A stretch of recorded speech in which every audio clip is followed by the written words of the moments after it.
is critical here. That's why these debates have been designed with input from a broad group of journalists in Arizona representing urban and rural communities. And we've tried to keep the rules simple. Each candidate will have 2 minutes to make an opening statement and 1 minute for a closing statement. Candidates have drawn straws to determine the order. Throughout the debate, Mari and I will pose questions to each candidate, allow them to answer, and then make sure other candidates have a chance to respond. Whenever a question is directed to a specific candidate, only that candidate's microphone will be open. At all other times, every microphone will be open. Thank you to voters across Arizona who've submitted questions for this debate. We've reviewed all of them to make sure every voice is heard. However, no candidates have been given advanced access to any of the questions. And Steve, with that said, let's introduce our candidates for the debate. We'll start with Ms. Raquel Teran, followed by Dr. Duane Wooten and Ms. Yassamin Ansari. Dr. Wooten, you have the first opening statement, sir. You have 2 minutes. Thank you. I'm Dr. Duane Wooten. I'm a pediatrician, born and raised in Phoenix, Arizona. I'm a true native, and I've only been out of the state when I was in college, Northwestern University in Chicago. My background is this. I have been my entire life dedicated to taking care of people. I started at age 7 saying that I was going to be a pediatrician. By age 8, I knew I wanted to come back and work in my hometown, and I worked toward that my entire life. I was blessed enough to go to Northwestern at 16 years of age. Finished there at 19 years of age, started medical school at the University of Arizona. I think I have the record for being the youngest graduate in the history of the state of Arizona, this is University of Arizona College of Medicine. I was 23 when I was done. So I've been taking care of children and adolescents since then, but I've also been very active in all kinds of issues in this country, let alone this state. Being an active person politically, my grandfather was a minister in this town for almost 50 years. He taught me what's important in life, and that's to take care of people.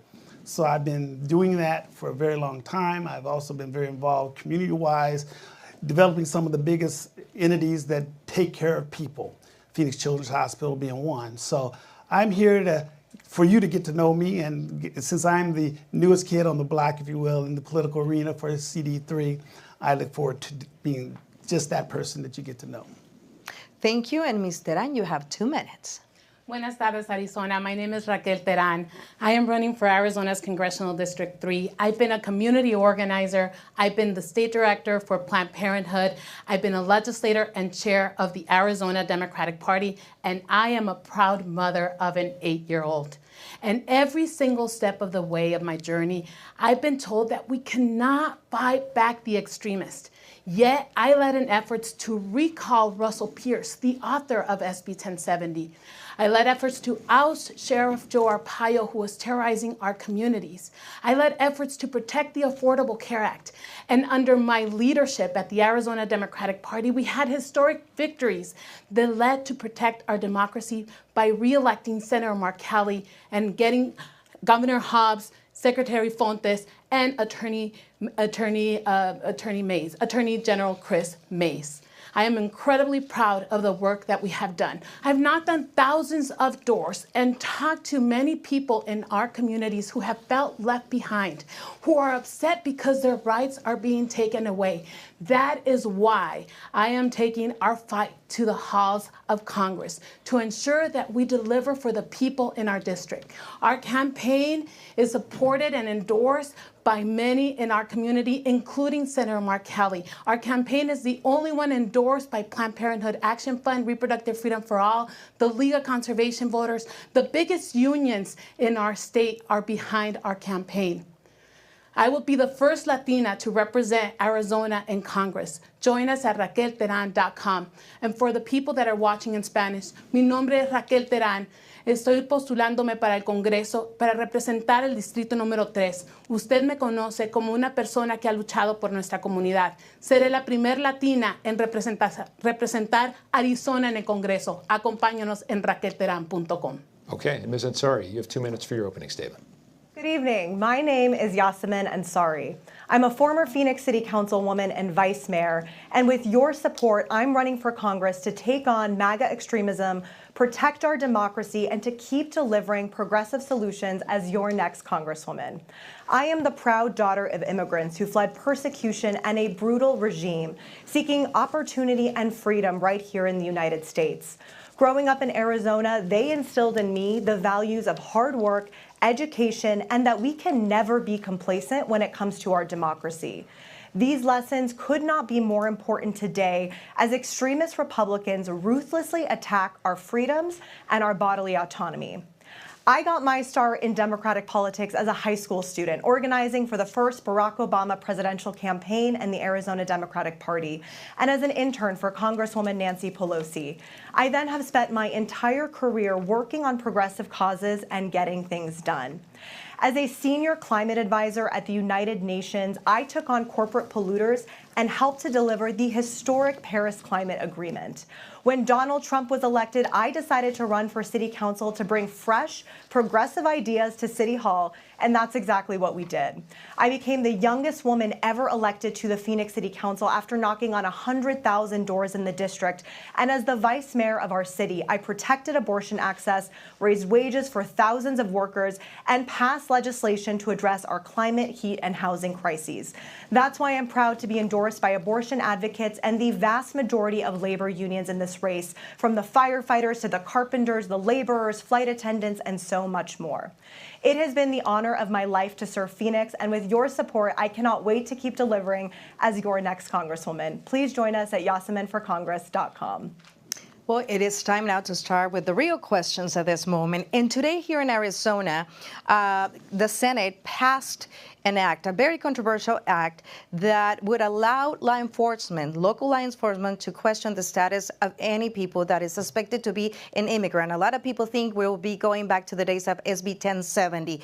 If you win this election, once you get to Congress, what are some of the actions you will take to prevent this situation here in our state that would affect the economy, history tells us, and divide our state in many ways? We'll start with the answer of Ms. Teran. Thank you, Mandy, for that question. You know, I am a proponent of comprehensive immigration reform. We wouldn't have these type of legislation if we have comprehensive immigration reform. I got started in Arizona politics because there was a rise of the anti-immigrant sentiment after 9/11. And I am proud to be part of the movement that has fought back against laws like SB 1070. And we've been winning. In 2010, we recalled Russell Pierce, the author of SB 1070. We ousted Sheriff Arpaio. But at the end of the day, we need to make sure that we have comprehensive immigration reform. And this comprehensive immigration reform includes a pathway for citizenship for 11 million people. It includes a solution for the dreamers who have been ousted from the DACA program. It includes resources for the border. It includes modernizing our asylum seekers program. And of course, resources for the border. And I'm going to say that we need to make sure that we end for-profit detention centers, immigration detention centers. And I am committed to make sure that we get that done. I know that we've had a majority, both with Democrats and Republicans, and the issue has been politicized. It has been, it's been taken on by the most extremists, and we need to make sure that we return the humanity to this issue.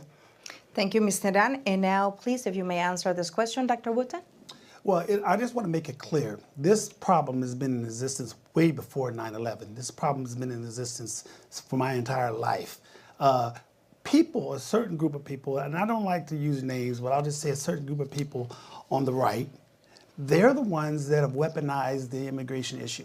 They have systematically spoken about those immigrants who want to come to this country for a better way of life, who have real reasons to seek asylum, as being convicts, criminals, murderers, drug pushers, etc.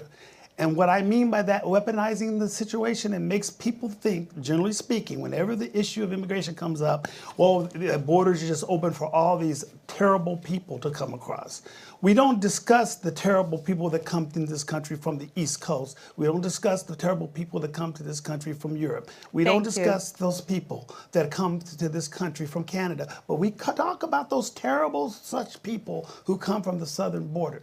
And so my goal, and my goal is real simple, is to make sure I bring some common sense back to Congress.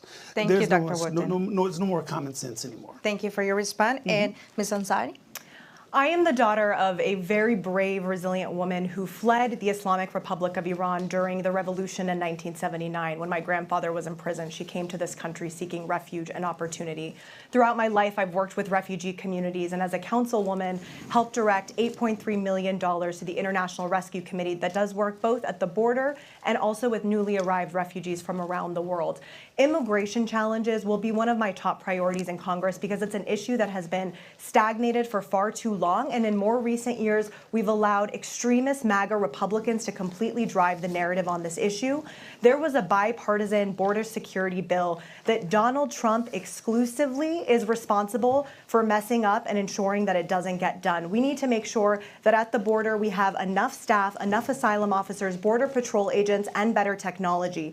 And we also need comprehensive immigration reform, and we need to ensure that the millions of dreamers and temporary farm workers in this country have a status have a pathway to legal status and representation in the United States of America. Thank you, Ms. Ansari. And just before we go to the next question, we are a little bit loose to some extent, but also we're going to try to start with a new question. Is 2 minutes, 1 minute for a reply from each of you. We will give you a chance to follow up if you'd like in the future.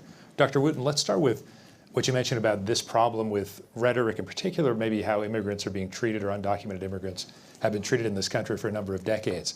If you were in Washington, what steps could you actually take, not to improve the situation among immigrants, but actually this anti-immigrant rhetoric we keep hearing, which might get people really revved up? Do you have 2 minutes? Yeah, we just need to identify it and discuss it. You know, people don't discuss it enough. It's very, very important to discuss the topic. The topic is that people are using the immigration issue as a weapon to breed hate, violence, etc., to a certain group of people. And we just have to take a step back and understand we have all the technology in the world right now to shore up our border. We had a very comprehensive package delivered to Congress just a few months ago that, as one of my colleagues just said, was nixed by a certain individual. I don't use his name ever. And so we just need to get a little more intelligent in Congress and use the common sense that God gave us and put the package together and enforce it and not make it into a situation of those people, these convicts, these no good people. You know, most of the drugs that come across our southern border are brought by U.S. citizens, not people who are seeking asylum and trying to have a better way of life. Ms. Ansari, I'd love to have you address the question, though, in terms of the rhetoric we're hearing, because the rhetoric may be perception or not, but it is that sort of rhetoric that tends to get people extra angry, extra pumped up, shall we say. Is there something you could do in Congress to calm the rhetoric? I believe there is. You know, I love this district because we are a community of immigrants and self-starters, and I think doing the work to uplift our immigrant and refugee communities and give them pathways to find affordable housing, to get good jobs, and be positive contributing members of society is a very, very critical step, and that's why comprehensive immigration reform is so important. I also think representation plays a big role. Islamophobia was mentioned, and post 9/11 world, I can tell you that as the daughter of Iranian immigrants, not only my parents but myself have faced significant amounts of racism throughout our entire lives. If elected, I would be the first Iranian American Democrat ever elected in the United States. And representation of that magnitude does help change a narrative of people from a certain country or from a certain region of the world being scary or being terrorists or being, you know, those horrible things that unfortunately extremist Republicans often point to. And that is why having that kind of representation is important, and me going to Congress and articulating these issues and working with all sides of the aisle to compromise and find solutions is an important step. Okay, and Ms. Teran. Thank you. You know, I was born on the border. I was born in Douglas, raised on the Mexican side, crossed back and forth all my life. I think the perspective of bringing somebody to Congress from the border is incredibly important. This state is a border state. We need to make sure that us as Arizonans, we are indeed moving this conversation forward in Congress. And I think it's important to note that the Republicans have moved so far to the right. They have politicized with this issue. It's become such a MAGA issue. And unfortunately, Democrats have also moved more to the center. So I believe that somebody like me, who is a strong Democrat, pragmatic, progressive, can work with our caucus to make sure that we retake this issue and ensure that we work on it once and for all. Thank you so much, and continue with more questions. And in this regards, also the topic of immigration. Dr. Wooten, I will start with you and the answer of this question. So Arizona has a history in representation in the Congress where they cross the aisle to look for bipartisan efforts. A comprehensive immigration reform should be what a lot of people want, but also the fear of going back to SB 1070 here in Arizona. If you would get elected and be in Congress, do you think there's a way to make things work for the border, make it secure, but also give a path for citizenship for those undocumented immigrants? Absolutely. You know, one thing that I take a lot of pride in, I've always been able to bring people together and work together to find a solution to common problems. There was a simple solution that was put forth already, as we mentioned, and it was bipartisan. It was a good plan, and it was nixed by one individual. I have, for 40 years, been able to bring people together to come across and with solutions that people didn't think would ever come across their table. So I know I have the ability to bring people together, to work together for a common solution, and that's all that's necessary in Washington. We have too many people who are just not facing the facts. This country was built on immigrants. We're going to always have immigrants, and we should do immigrants the courtesy of respecting them as they go through the process. By no means do we accept criminals who are doing it the wrong way, and we have a system for that. But the backlog is terrible, and we need to address it. And we need to address it fast, because this is going to be a country of immigrants, and it's going to remain a country of immigrants for a long time. And I'm happy that it is. Most people in this room would not be here if it wasn't for immigration and migration. But one thing I will say is that we have to have a sense of compassion. So what has been lost in the last 40, 50 years is the word compassion. No one has compassion for human beings anymore. You know, to sit there and vilify a young mother who's trying to bring her child across the border for a better life and vilify them is unacceptable to me. It's one of the reasons I'm doing what I'm doing in my life, being a pediatrician. So the bottom line is respect, compassion. Those are the ideologies that this country needs to go back to. And I think somebody like me, with the experience that I've had over the years, doing multiple things that capacity can bring to the table. Thank you, Ms. Teran. Your response? Look, once I'm elected to Congress, I'll make sure that we are bringing on the coalition that is supporting our campaign. I, for the last 20 years, have been working in Arizona politics and organizing, and it has always been through coalition building. And in order for comprehensive immigration reform to get done, it doesn't only mean that we work with the people who are elected to Congress, but we need to also work with the people who are most impacted, the people who have been affected by the broken immigration system. So we need to make sure that we're bringing the stories and the heart so that we can win hearts and minds in Congress. We need to make sure that we have the representation of stakeholders such as labor unions, business leaders, agriculture community, that we have faith leaders at the table to really move in a piece of legislation that brings everybody together. And that's what makes a difference. We've had opportunities. We've had this coalition in the past, and it has been politicized. But I am not going to lower my standards. I know that we can get it done. Our communities deserve it. Thank you so much, Ms. Teran. And Ms. Ansari, your response? I'm a lifelong proud progressive Democrat, but I'm actually the only one on this debate stage tonight who has ever been able to work in a bipartisan manner and pass policy that has benefited the lives of everyday Arizonans.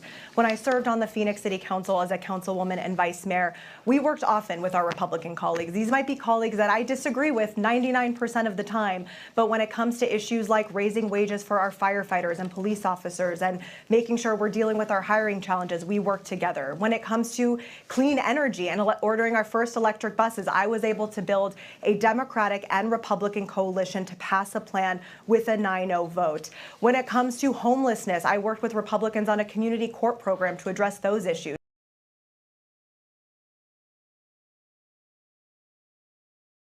Successful conversations with independents and with Republicans, and it's going to be no different for me when it comes to the issue of immigration in Congress. Okay, thank you. Can I respond to that? Because You have 30 seconds. because the councilwoman has said that she's the only one who has worked in a bipartisan manner.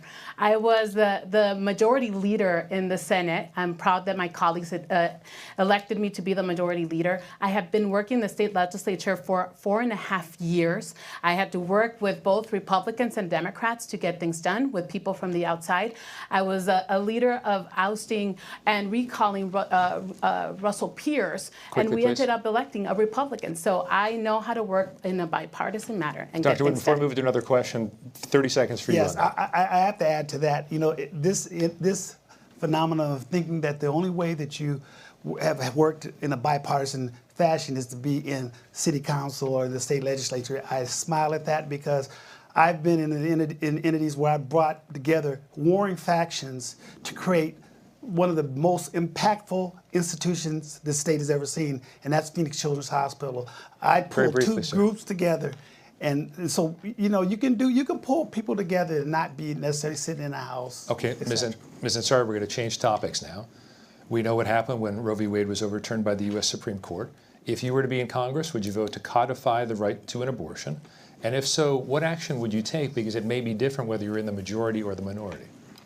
First of all, absolutely. If elected, I would be the youngest woman in Congress. And so this is an issue that's personal to me. It's personal for the young women on my campaign team, who all of us have less rights than our mothers and our grandmothers growing up in the year 2024 in Arizona. So I have taken action on abortion at the Phoenix City Council. When Roe v. Wade was overturned, I immediately reached out to abortion providers, especially those that were working in areas like South Phoenix and Levine in Congressional District 3, who expressed to me how terrified they were that they were unable, they didn't know what the legal landscape was. They didn't know if they could practice. They warned me that women would die. And so we immediately took action. I drafted and enacted an ordinance at the City of Phoenix that would protect doctors and patients in our city from being criminalized by our police department. So essentially, it was a directive to our police department to make any calls related to abortion the lowest level of priority. Other cities in Arizona later followed suit on this. I take this issue extremely seriously. Being part of the protests where Brett Kavanaugh was first appointed to the Supreme Court back in 2018 is part of the reason I first ever decided to run for public office in the first place. And so I am a proud reproductive rights champion, proud to be supported by abortion advocates across the board in this race. And I also have released a plan on our website, YassaminForCongress.com. I encourage you to check it out. It's 8 pages long, talking about all of the steps I will take in Congress beyond codifying Roe to protect reproductive rights, to enhance healthcare access, and make sure that moving forward, we are a country that is saying we are pro-choice and we will protect women. Ms. Teran, you have 1 minute for a formal reply. Thank you. 100%. I will work to make sure that we codify Roe. And I am the only candidate on this stage that is endorsed by Planned Parenthood Action Fund and Reproductive Freedom for All. And that is because they trust me that I can take on this fight in Congress just like I did at the state legislature. What we can't trust is that Councilwoman Ansari has taken hundreds of thousands of dollars from MAGA donors who have bankrolled Donald Trump, an anti-abortion extremist. And unfortunately, we have gone through this process before where we had Kirsten Sinema, who went on to the Senate and ended up caving to the GOP donors. You can trust me to make sure that we protect our abortion access and reproductive freedoms. We will have Dr. Wooten have a response, and then you can go ahead, Dr. Wooten. I have a big response. Being a physician dealing with this day in and day out for the last 40 years, I've heard one of my colleagues say that she's done much work to make sure that physicians in South Phoenix, et cetera, feel comfortable about being able to give reproductive care to women, but I live it every day, and that's just not true. Physicians are leaving the entity of practicing medicine daily because they feel threatened. And so that is one of the reasons that somebody like me, who's lived it and lives it every day and understands the issues that go along with reproductive health in women, in particular in this city and our district, can be there as a super advocate. I will never, never, never get in the way of a woman making a decision with her physician of what she should do with her body, and I will work so hard to make sure that the rest of the country adheres to that. Ms. Ansari, did you want to respond to Ms. Teran? Absolutely. You can look at my progressive record, and I encourage voters to do so. I'm pro-choice, pro-union, pro-climate, pro-labor. And when I was on the city council, the Arizona Republic usually referred to me as part of the progressive minority because I was always on the side of passing the most progressive policies. The donors that my opponent is referring to have largely given to people like Mark Kelly, to people like Joe Biden, even AOC and Elizabeth Warren. And any others that she's referring to are largely Iranian Americans in this country who are excited to see the first Iranian American Democrat elected to the U.S. Congress, and saying and trying to mislead voters to say it's anything else is frankly xenophobic, offensive, and incredibly off base. Let me respond to that. Look, 30 seconds. Thank you so much.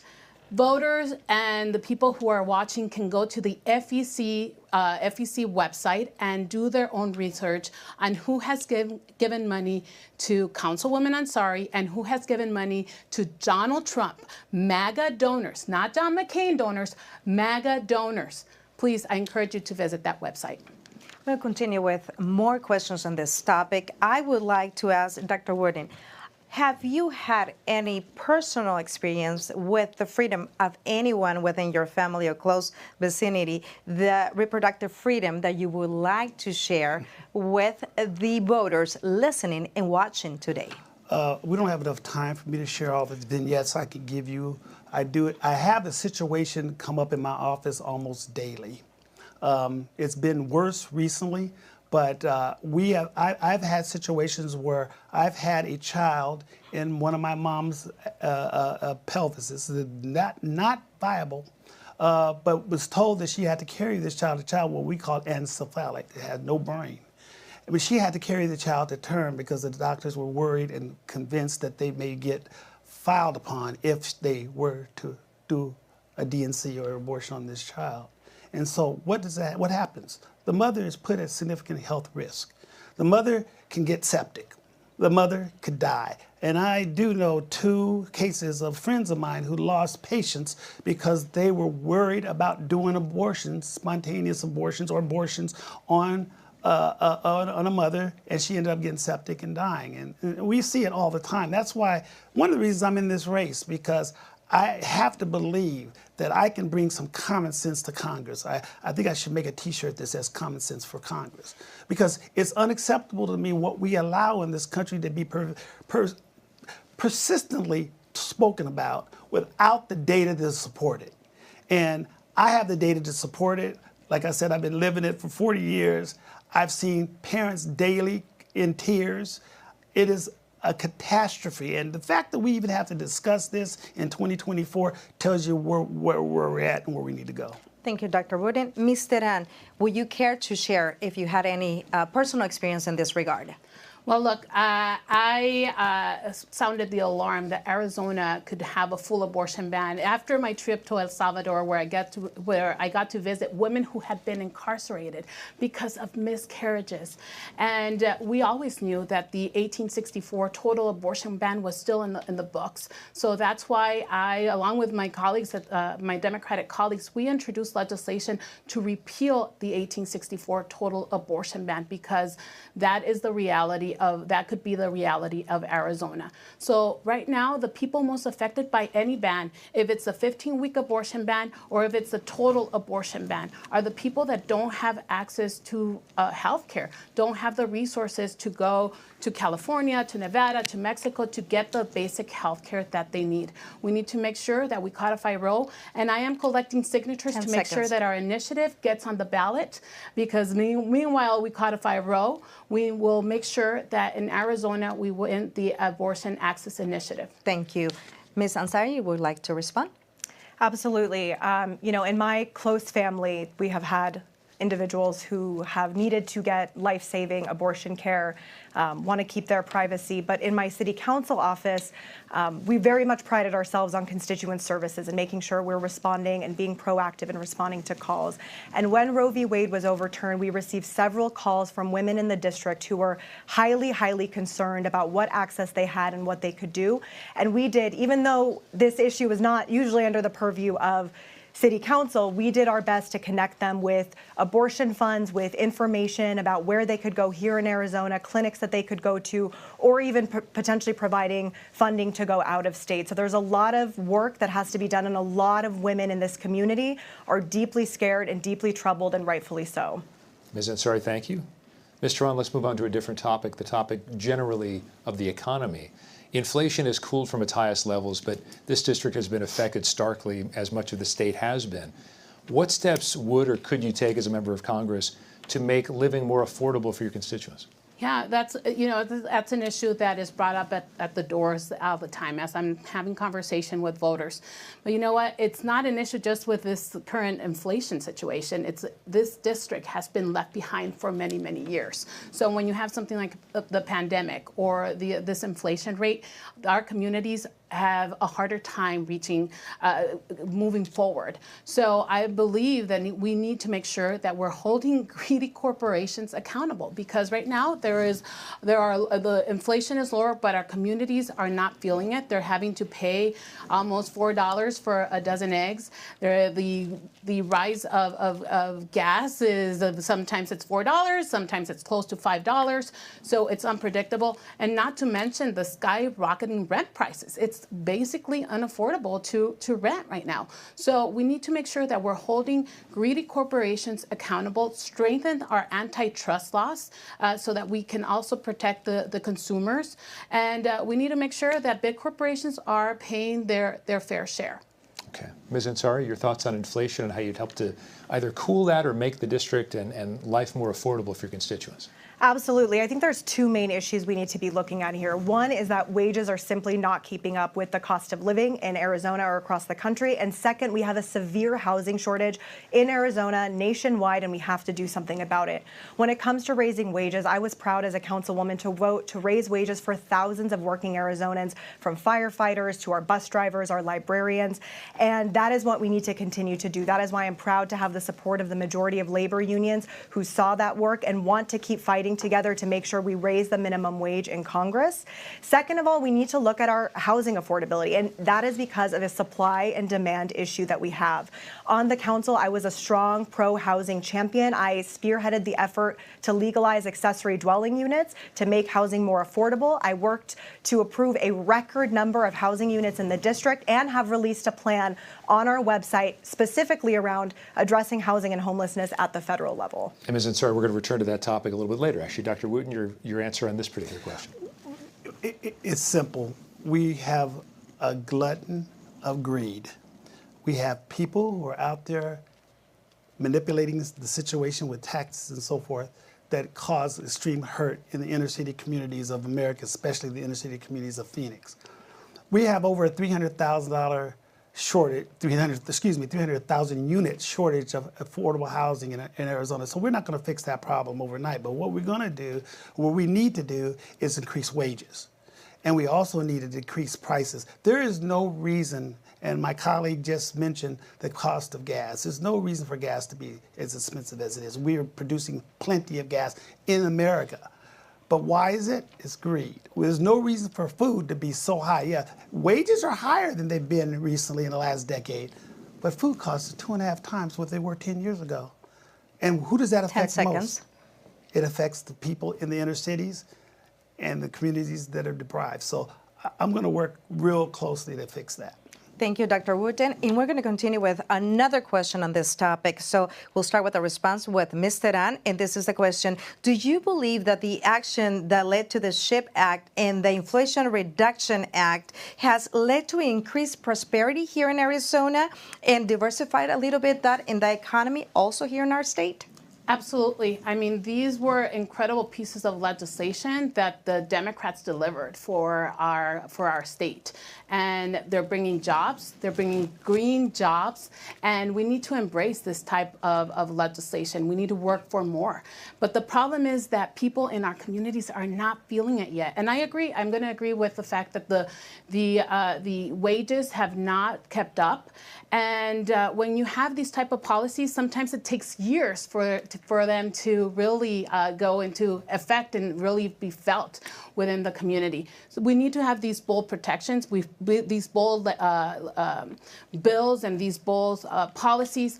But I hope that we can get to a place where we could actually raise wages so that people are enacting really quickly. Thank you. Quickly. And Ms. Ansari, your response? Absolutely. I think that both the Inflation Reduction Act and the CHIPS Act were huge for Arizona. Now, we have to be very careful when it comes to implementation of those pieces of legislation. For example, TSMC building in North Phoenix, it's fantastic. However, we do have to make sure that the people who are getting those jobs are actually Arizonans, are part of our unions, and Arizonans are benefiting from those jobs. There was an issue early on, it was in the news, where there was concerns around people coming from out of the country to work in those jobs. I have worked hand in hand with many of our labor unions to make sure they're getting direct access to TSMC so that they can have access and benefit from those jobs. So that's really important. Ultimately, my policy priority in Congress when it comes to inflation is to make more in America. I think we know that supply chain issues are a huge cause of inflation, and we have to come back to investing more in our own country and bringing better jobs home. I want to give each of you a minute on this one. Two of you mentioned the term greedy companies. Whether the viewers agree with you or not, listeners agree with you or not, Dr. Wooten, what actions would you take to regulate or to punish these so-called greedy companies? Well, I don't like to use the term punish, but I would just use the term open their eyes and let them see the effect of some of their policies and what the effect is on the inner city community, in particular, young families and the elderly. And again, I deal with it on the daily, and I see the stress that these young couples are under every day. I see them barely able to make ends meet. I see them losing their homes, losing their apartments, coming to me for help. And I've been very blessed over my career. I've been able to give a lot of help. But the bottom line is, I won't be around forever to keep giving the help. And we need to get it on a national level where we have a look and see of what is being done with regards to the people that are underserved and being neglected. You know, the top 1% in this country are doing extremely well. Unfortunately, the rest of them are not. And unfortunately for that, most of the stress, if you will, lies at the hands of the people who need the help the most. And so being a champion for those individuals, I'm going to be out there working diligently to make it happen. Okay, but Ms. Teran, Yeah, greedy companies. Greedy companies. I mean, Walmart is a great example.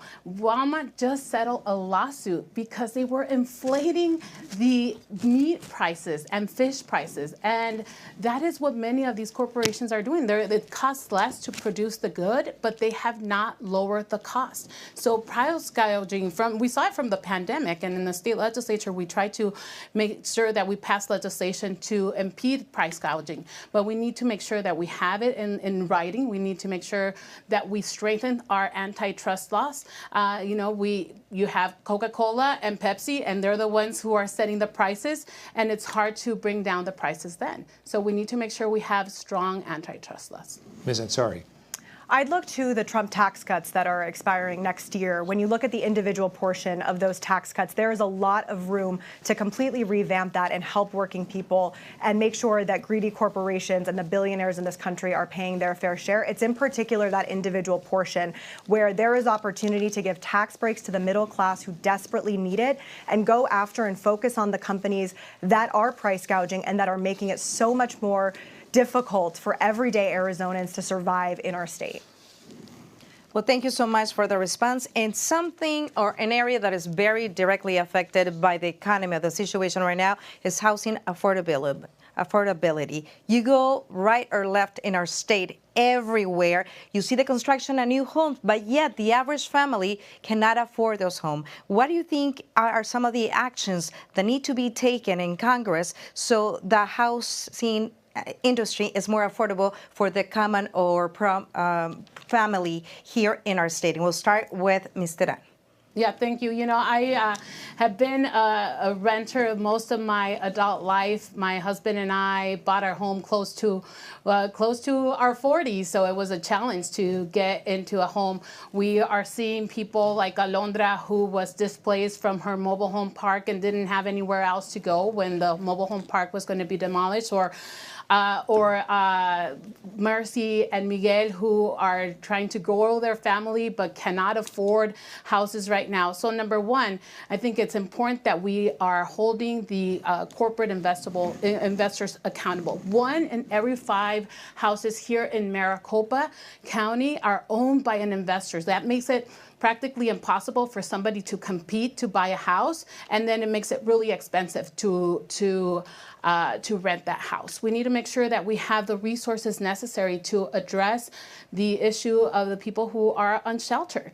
Number three, we need to make sure that we have consumer protection. So we need to make sure that when somebody has a voucher that they can use it without fear of discrimination. We need to make sure that we have rent control, and that we get real affordable incentives for real affordable housing. And last but not least, that we have public housing, and in many cases, there might be a need for wraparound services.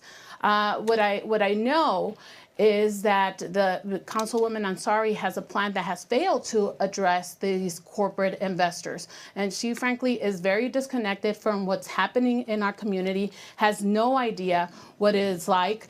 And she is a millionaire landlord herself who has benefited from a loan from her father and has an investment property and is charging above the average Phoenix rent. Thank you, Ms. Teran. And Dr. Wooten, this lack of affordability in housing also creates another issue in that aspect, which is homeless. What actions do you think it needs to be taken to prevent the situation? Well, I've been waiting for this question. Over the last 8 months that I've been a candidate, I've toured about 7 countries, of course, on my own dime, because I jumped into this race late and didn't raise a lot of money yet. And I went looking at these other countries for one reason, to see how they dealt with the homeless problem. We in America, and I'm just going to say this blanketly, have no excuse to have so many people homeless. It's unacceptable to me. Why do I say that, and how can we fix it? Real simple. Show, first of all, that you have that C word that I mentioned earlier, compassion for your fellow man. I went to Singapore. I'm going to give you an example. I went to Singapore, quickly went around the city for maybe 5 days, looking for a homeless person, couldn't find one. Why? My driver said to Dr. Wooten, I will tell you why. Our country is about the people and the infrastructure. He said those high-rise condos over there, those are government-owned. And we rent them to low-income people based on what they can afford to pay. When they finish paying for their 30-year lease, usually they're 30 years, they own them. And what does that mean? They pass them down generation to generation and within their families. He said that's why you don't see hardly anybody homeless here. Now, that's a country that has about 1/200th of the GNP that the United States of America has, and they've solved the problem really easily. Our problem is we have too many corporate entities that want to make as much money on people as possible, and the stress and the inhumane situation of homelessness and living on the streets means absolutely nothing to them. Well, I tell you, it means something to me.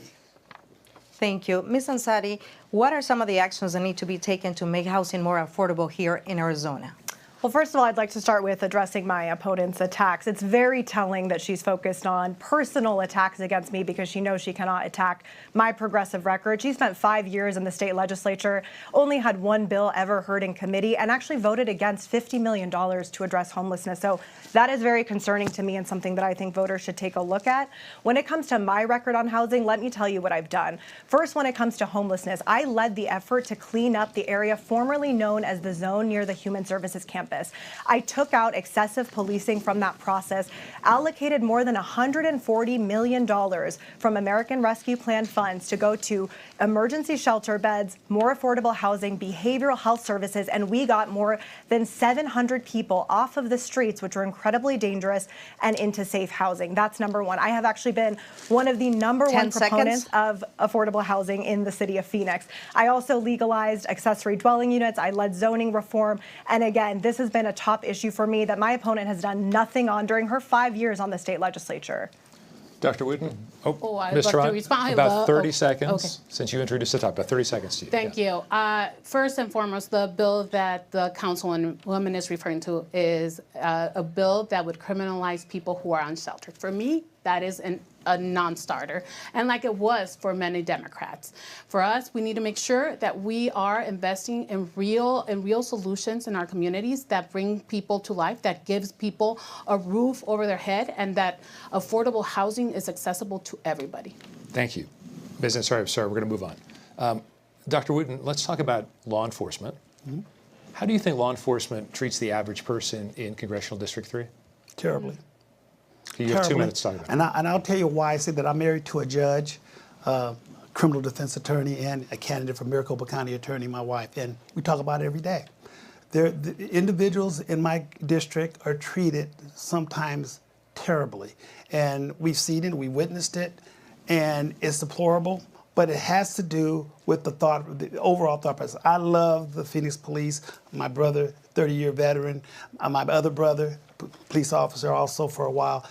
I'm not against the police, but I'm against bad policing. And we need to do something about that. The community at large does not still trust the police. The police are not trustworthy as far as they're concerned. I talk about it to them all the time. And we have to work strongly with increasing community policing, and we're going to do that. But I have to be honest with you. It's very scary for a lot of individuals that live in District 3, especially in the South Phoenix, Levine, West Phoenix, Maryville area. Ms. Ansari, what would you like to say about law enforcement in the district? There's lots to say. I served on the Public Safety and Justice Subcommittee, where my top priority was making sure that we make law enforcement as fair and as transparent and as accessible as possible. First of all, when the DOJ decided to come to Phoenix, I welcomed it because we know that we have so much reform to do. I was proud to be the 5th vote to make the Office of Accountability and Transparency a success in the city of Phoenix. I also led the charge to civilianize our department. And what that means is that we have hired police assistants so that people with a lighter colored suit, no arms, can respond to calls that may not require an armed officer, so that our police officers can focus on the most violent crime. I also focused and voted for a $15 million community assistance program. So we have social workers and mental health professionals responding to 911 calls, again, when an armed officer doesn't need to be there. You have about 10 seconds. We need to reform the department, but we also need to make sure that if you're calling 911, whether you're in Maryville or Levine or South Phoenix, you are getting the same response as somebody in North Phoenix. And so that is why raising wages for officers and improving our hiring and retention has been so important to the city of Phoenix. Ms. Teran, concerns about law enforcement in the district? You know, I started organizing almost 2 decades ago, and that was because of the rise of the anti-immigrant sentiment in the state of Arizona. And there was one big law enforcement officer, Sheriff Joe Arpaio, who was abusing his power, targeting our community for the color of their skin. It was not only Latinos who were impacted, Indigenous, Black communities, all of us were impacted. And I worked to make sure that we held him accountable. We know that our communities want to have a safe space, safe neighborhoods. We need to make sure that we are investing in the ways that they can be live their best lives, in education, in healthcare, in safety nets, where they can indeed live their best life. Well, moving on to another question, Dr. Wooten, do you believe that law enforcement officers are overly aggressive towards members of the community? And if so, what changes do you think they should be implemented at a federal level to prevent this here in our state? Well, I don't think overall all law enforcement officers are overly aggressive towards certain members of the community. I think there's some. And the only way you're going to fix that is through community education, community policing education, have programs set up to maybe teach them how to interact with certain communities that they may not be used to and accustomed to. And the other thing is just to get more police officers from those inner city communities who are originally from those communities to go back to those communities and do community policing. You know, one of the reasons my office sits right across the street from what was then called the Matthew Henson Housing Projects. That's where I grew up initially. My medical office is 1 block away from where I initially grew up over more than 50 years ago. And why is that important? Because I wanted the people in the community to understand that I was with them and I was there for them. Well, the police officers need to have that same compassion, that same feeling for their community. So community policing, education is the thing that's most needed. Thank you. And Ms. Ansari, what is your response into this question?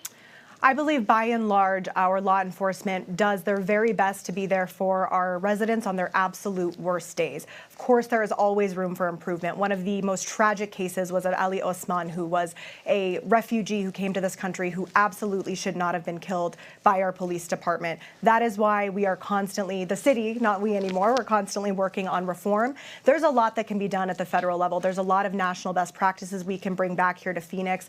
We have, Phoenix has already implemented body-worn cameras, which has made a big difference. We enacted something called 30 by 30, an effort to make sure that 30% of the department will be women by the year 2030. You'd be surprised to hear we got a lot of pushback, or maybe not surprised, by MAGA extremists about this, but I think it's something important to be more reflective. And again, I think civilianizing the department as much as possible, and federally we can work to bring back investments to improve our technology within our department, improve training, and make sure that first responders have all the tools they need and they are equipped to do the best job possible. Ms. Teran, what changes should be implemented? Yeah, well, we have seen, I do believe that we have seen over-policing in our communities, and unfortunately, the people who pay the consequences many times are the Black and brown men in our community. I mean, I can say in one sentence that Senator Hernandez, her brother, was shot by the police. Denise Garcia, her son, was shot by the police, the Phoenix police, and that's atrocious. And I believe that at a federal level, we could start off with ending mandatory sentencing. We can legalize marijuana at a federal level and look into many options so that we can reform our criminal justice system. Okay, thank all of you for an informative, spirited debate. It is time for closing statements. Each of you has 1 minute. To keep us on time, we'll politely cut you off if you run over. Dr. Wooten, you have 1 minute. Well, I thank you for the opportunity to be here tonight, and I hope that with this debate, you get to know me a little bit better. I am a true native, born and raised in this district, and have spent my entire life for the people. I'm not a politician. I never want to be a politician. I want to be an advocate, and that's what I've been, and that's what I want to continue to be. We have a lot of problems in this country. The reason why I decided to run was because I got tired of complaining. I got tired of seeing the pain and the hurt and the anger and the frustration. And so what did I do? I said, I'm going to lose my mind and run for Congress. While I'm still practicing medicine full-time, mind you, and I plan to still do that while I'm in Congress. Congress is a part-time job. Some people don't know that. But I can get a lot done because I have the history and the experience of pulling people together and coming up with solutions for common goals. And my two fellow candidates here just don't have that experience. So I welcome your vote, and I appreciate your time. Thank you. Ms. Teran, you have 1 minute. Thank you for this conversation. Truth be told, people like me have been told that we don't belong. You don't have millions of dollars to win a congressional race, you're an activist, and that you are not going to win. But that's what many people in our districts have heard many times. And like them, I've never let that stop me. In 2006, when I was handed a clipboard with voter registration forms as a way to bring comprehensive immigration reform, worker protections, an economy that moves everybody forward, I knew right then and there that by engaging our communities in the decision-making process, we could change the state of Arizona. These same communities are now turning Arizona blue. Our campaign has a strong and broad coalition supported by Senator Mark Haley, supported by the Pastor family, supported by Unite Here, and many, many others. Join us in making history by electing the first Latina to represent Arizona in Congress. Okay, Ms. Ansari, you have the closing statement. 1 minute, please. From the United Nations to the Phoenix City Council, I have taken on MAGA extremists and delivered progressive results at every juncture in my career. I came here tonight to talk about policies and plans, and I hope that's what you heard from me. When Roe v. Wade was overturned, I took action to protect doctors and patients in our city. I led the charge to pass some of the most progressive policies in Phoenix history on climate, on jobs, on housing, to make sure that we remain an equitable and sustainable city for generations to come. As I said before, I'm the daughter of two immigrants who fled a revolution to come to this country, and they found the American dream. I am their daughter, and that's something to be proud of. We need more and more people to fight for the next generation of Americans to find success and find their American dream. I hope you'll join the vast majority of labor unions in supporting our campaign. I look forward to earning your trust to be your next Congresswoman. Well, thank you. And this wraps today's debate with the Democratic candidates for Arizona Congressional District number 3. As a reminder, the Arizona primary election is on July 30th, and early voting starts July 3rd. All registered voters can participate in the primary, including independents. There are a lot of offices up for election this year, so we'll keep hosting debates through the summer and fall. Head to azmedia.org to see a list of every local media partner, plus upcoming debates and where you can find them on TV, radio, and digital platforms. You can also see the full debate schedule, learn more about clean elections, and submit questions for future debates by heading to azcleanelections.gov. And on behalf of our partners at Clean Elections, the Arizona Media Association, Reister, and Bitfire Studios, thanks for joining us.